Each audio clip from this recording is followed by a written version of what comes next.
నేను అలా మాట్లాడటానికి ప్రధానమైన కారణం ఏంటంటే, లూలు మాల్‌లో నిధి అగర్వాల్ తను పడ్డ వేదన, తన కార్‌లోకొచ్చిన తర్వాత తను ఎంబ్రాసింగ్‌గా ఎలా ఫీల్ అయిందో, అది నా మైండ్‌లోంచి పోలేదు. వారం రోజులవుతున్నా నా మైండ్‌లోంచి పోలా. ఆ తర్వాత ఇమ్మీడియేట్‌గా సమంత గారి మీద. తెలుగు సినిమాలో నేను ఈ ఇండస్ట్రీకొచ్చిన తర్వాత 90% ఆర్టిస్టులు, ఫీమేల్ ఆర్టిస్టులు ఎప్పుడు కూడా లైక్ రమ్యకృష్ణ గారు గానివ్వండి, జయసుధ గారు గానివ్వండి, విజయశాంతి గారు, వీళ్ళు కట్టుకున్న శారీస్ మీద, వీళ్ళు వేసుకున్న డ్రెస్సుల మీద షాపుల్లో అమ్మేసేవాళ్ళనమాట. నేను ఎవ్వరిని ఈ డ్రెస్సులు వేసుకోండి, ఆ డ్రెస్సులు వేసుకోండి, మీరు కప్పేసుకోండి అని నేను చెప్పలేదండి. నేనెవడిని చెప్పడానికి? సమాజంలో ఏ రుగ్మత వచ్చినా గానీ, సమాజం సినిమా వల్ల చెడిపోతుంది. మీరు వేసుకునే డ్రెస్సుల వల్ల చెడిపోతుంది. మీ సినిమా వల్లనే ఈ ప్రపంచం నాశనం అవుతుందనే మాటలు వింటూ ఉన్నాం కాబట్టి తరచు.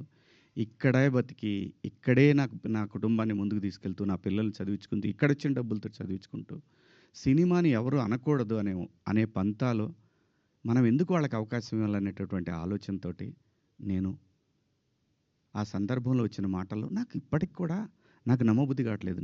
నేను ఆ 2 పదాలు నాకు ఎందుకు వచ్చినాయని.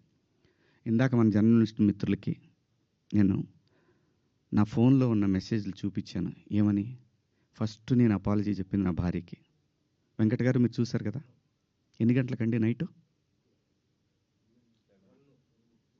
1:30కి. 11:18 మా వాడికి నాకే ఎందుకో కొట్టింది. ఏది జారింది, క్షమాపణ చెప్దామని చెప్పి బాత్రూంలో ఇంట్లో వాళ్ళందరూ బాధపడుతుంటే బాత్రూంలో షూట్ చేసి నేను మా వాడికి పంపించా. అది మీకు కూడా వినిపించాను వెంకట్ గారు, వేణు మీకు వినిపించాను. ఈ వీడియో కాదు, ఇప్పుడు చూస్తున్న వీడియో కాదు. అంతకుముందే ఆ వీడియో 11:18 ఉంది. నేను మా ప్రసాద్‌కి పంపించా. వేసేద్దాం అబ్బా ఎందుకని. అది అందరూ ఫ్లోలో వెళ్ళిపోయింది. పెద్దగా ఏమీ లేదు. ఎందుకు కెలుక్కోవటం అన్నారు.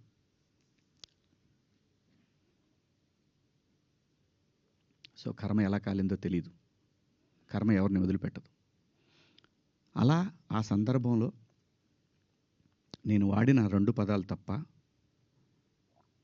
నేను గమనించానండి. నైటు 11:00 తర్వాత 12 తర్వాత మీరు చూసుకోండి. 12:01 తర్వాత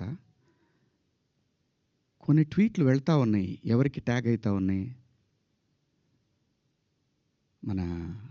నాకు నిద్ర లేదు, పేర్లు కూడా గుర్తురాట్లా. స్త్రీల సమస్య మీద మాట్లాడుతూ ఉంటే మన రాహుల్ వైఫ్ చిన్మయి గారు ఆవిడకి వెళ్తా ఉన్నాయి. ఆవిడకి ట్యాగ్ చేస్తూ ఉన్నారు. ఇక్కడి నుంచే